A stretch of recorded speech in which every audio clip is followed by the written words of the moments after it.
शिक्षा इसीलिए जरूरी है, ठीक है। बाकी योगी जी से मैं और उम्मीद रख नहीं सकता इस मामले में। मैं ये कह रहा हूँ कि उत्तर प्रदेश की बाकी समस्याओं का समाधान हो गया। ये वाली टेक्नोलॉजी जो है, गोबर वाली टेक्नोलॉजी, ये इंडिया से और उत्तर प्रदेश से बाहर नहीं जानी चाहिए। ये बताओ कि दुनिया, मतलब ये कह रहे हैं गोबर से लीपो, गोबर से पेंट करो। एशियन पेंट्स का क्या होगा, मैं तो ये सोच रहा हूँ। बाबा रामदेव का प्रमोशन करना तो सीधे सीधे बोल दो। रशिया गोबर से क्यों नहीं लिपता, ये बताओ। ये वाली लिपाई जो है रशिया में क्यों नहीं होती, ये यूनाइटेड स्टेट ऑफ अमेरिका में क्यों नहीं होती, कनाडा में क्यों नहीं होती, दुनिया भर के डेवलप देश हैं, वहां पर गोबर की बात क्यों नहीं होती, गाय की बात क्यों नहीं होती। भारत में ही गाय गोबर पर ज्यादा डेवलपमेंट क्यों? गाय और गोबर से आपको आपत्ति क्या है? मुझे गाय गोबर से आपत्ति नहीं है, मुझे आपत्ति इस देश में मूल धारा की बात नहीं हो रही उससे। जिस मुख्यमंत्री को प्रदेश में शिक्षा के ऊपर बात करनी थी, जिस मुख्यमंत्री को प्रदेश में रोजगार के ऊपर बात करनी थी, जिस मुख्यमंत्री को प्रदेश में हो रही हिंसाओं के बारे में बात करनी थी, जिस मुख्यमंत्री को प्रदेश में हिंदू मुसलमान पर हो रहे विवादों पर बात करनी थी, जिस मुख्यमंत्री को उत्तर प्रदेश के लोगों की समस्या के बारे में बात करनी थी, वो मुख्यमंत्री आदेश कह रहा है कि गोबर से पुताई चालू करो। भाई ये क्या मजाक है? ये उत्तर प्रदेश के लोगों का मजाक है, उत्तर प्रदेश की शासन व्यवस्था का मजाक है। एक व्यक्ति इससे पहले मुख्यमंत्री रहा है, वो लैपटॉप बांट रहा था, वो भी गोबर के पेंट बांट सकता था, लेकिन उस व्यक्ति ने लैपटॉप बांटे क्योंकि उस व्यक्ति की नजर में शिक्षा की अहमियत थी और किसी व्यक्ति की नजर में गोबर की अहमियत है।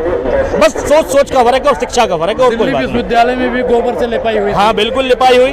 तो जब लिपाई हो रही तो अपने कार्यालय से क्यों नहीं शुरू हुआ? क्या योगी जी भी मुख्यमंत्री आवास से गोबर की लिपाई चालू करेंगे? और मुझे तो पूरा यकीन है वो कर देंगे। भाई दिल्ली में तो नहीं हुआ, यूनिवर्सिटी में तो नहीं कर पाई मैडम, लेकिन योगी जी कर देंगे। तो भैया देश में और प्रदेश में बहुत मुद्दे हैं। योगी जी शिक्षा की बात करो, जो स्कूल तुमने बंद करवाए उनकी बात करो। जातीय जनगणना देश में हो रही है? बिल्कुल हो रही है और ये सही चीज हो रही है, होनी भी चाहिए। इसका श्रेय किसको जाता है जातीय जनगणना? जातीय जनगणना का श्रेय इस देश में मुख्य रूप से इस देश के तमाम लोगों को जाता है जिनके अंदर ये इच्छा थी कि जातिगत जनगणना हो। फिर वो राहुल गांधी भी हैं, अखिलेश यादव भी हैं, ठीक है, चंद्रशेखर आजाद भी हैं, सभी लोगों को जाता है। आपने राहुल गांधी का नाम लिया।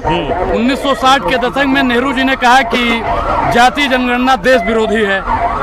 इंदिरा जी ने कहा कि ये देश को बांटने की कोशिश की जा रही है। सिचुएशन के हिसाब से हर चीज में तब्दीली होती है। जैसे बाबा साहब अम्बेडकर ने 370 धारा और ये नेहरू जी की 370 धारा कश्मीर की उस वक्त की उपलब्धि थी, लेकिन आने वाले वक्त की, यानी जो अब टाइम चल रहा था, इस वक्त की कमी थी।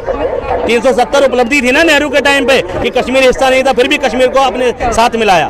इसी तरीके से उस टाइम पर जातिगत जनगणना ठीक है देश के विरोध में थी। क्यों? क्योंकि नया देश था, पहले ही बहुत सारे विभाजनों से गुजरा था और फिर विभाजित होता। राजीव गांधी ने भी कहा कि ये देश हित में नहीं है। बिल्कुल सिचुएशन के अकॉर्डिंग परिस्थितियां बदल चुकी हैं। ये उम्मीद आप मानते हैं ना कि कांग्रेस ने गलतियां की थी? नहीं, गलती नहीं की थी भाई। उस टाइम की डिमांड थी कि जातिगत जनगणना ना हो, क्योंकि उस टाइम पर देश विभाजन से ही निकला था और फिर विभाजन की तरफ चला जाता। आज विभाजन नहीं हो रहा देश का, आज देश में देश के असल हकदारों को ढूंढा जा रहा है, क्योंकि इतने सालों बाद भी जिस वर्ग को उठाने के लिए आरक्षण की पॉलिसी लाई गई, वो वर्ग अपनी स्थिति और यथासंभव परिस्थिति से बाहर नहीं निकल पाया। तो ये पता तो लगाना पड़ेगा ना कि किसकी कितनी संख्या है, ये पता तो लगाना पड़ेगा ना कि किस संसाधनों का किसको कितना उपयोग मिला, किस संसाधनों का बराबर बंटवारा होना चाहिए नहीं होना चाहिए। आज उत्तर प्रदेश में चले जाओ, हर थाने का एसएचओ, हर थाने का अधिकारी बड़ी जाति का मिलता है भाई। आज कोर्ट में चले जाओ, कोई आज तक सीजीआई, कोई चीफ जस्टिस दलित समुदाय से नहीं हुआ। ये क्यों नहीं हो रहा जी? यहाँ पर संसाधनों का बंटवारा इक्वल नहीं हो रहा। जातिगत जनगणना से सिर्फ ये पता चलेगा कि देश का मूल निवासी कौन। तो कांग्रेस ने आज तक क्यों नहीं करवाया? क्योंकि देश उस टाइम पर डिवाइड एंड रूल की पॉलिसी से निकला था, अंग्रेजों का शासन था। 2014 से पहले भी कांग्रेस की सरकार थी। हाँ बिल्कुल थी। जातीय जनगणना होती है, रिपोर्ट नहीं आती है। मनमोहन सिंह ने एक बयान दिया था, आपको याद हो तो बताइए। एक बयान दिया था, वो बयान ये दिया था कि देश के संसाधनों पर पहला अधिकार किसका है? देश के अल्पसंख्यकों का है, देश के शोषित वर्ग का है, वंचित वर्ग का है। किसकी तरफ इशारा कर रहे थे? वो देश के मूल निवासियों की तरफ इशारा कर रहे थे। अगर सरकार रहती तो ये जातिगत जनगणना आगे होती। ये इशारा मनमोहन सिंह जी दे चुके थे कि देश में संसाधनों का बंटवारा इक्वली नहीं हो रहा।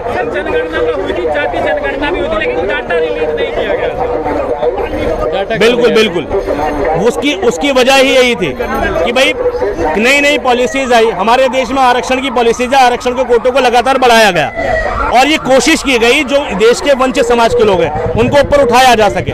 बार बार आरक्षण की जो परसेंटेज उसको बढ़ाया तो गया है, किस लिए बढ़ाया गया? ताकि उनको मुख्य धारा में लाया जा सके।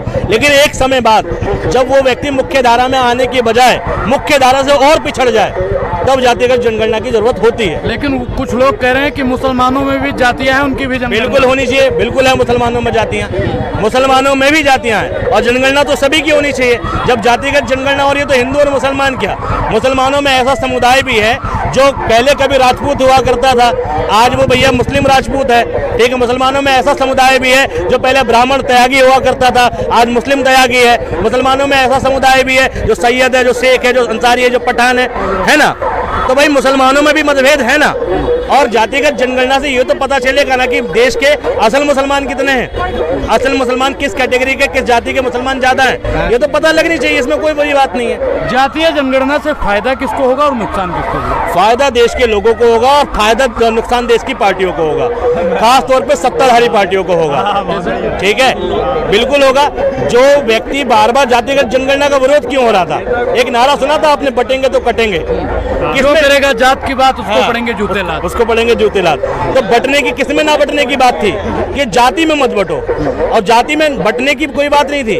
असल में तुम्हें पता ना चले कि कौन जात हो भैया, सिर्फ ये एक कवायद थी कि पता ना चले कि इस देश का बहुसंख्यक किस जाति से बिलोंग करता है। 4% लोगों का, 4% जात वाली जिनकी संख्या 4% है इस देश में, वो पूरे देश का एडमिनिस्ट्रेशन संभाले हुए हैं और 80% लोग उस एडमिनिस्ट्रेशन के तमाशे में खड़े हैं और कुछ नहीं। 1960 के दशक में नेहरू जी ने कहा कि जाति जनगणना देश विरोधी है।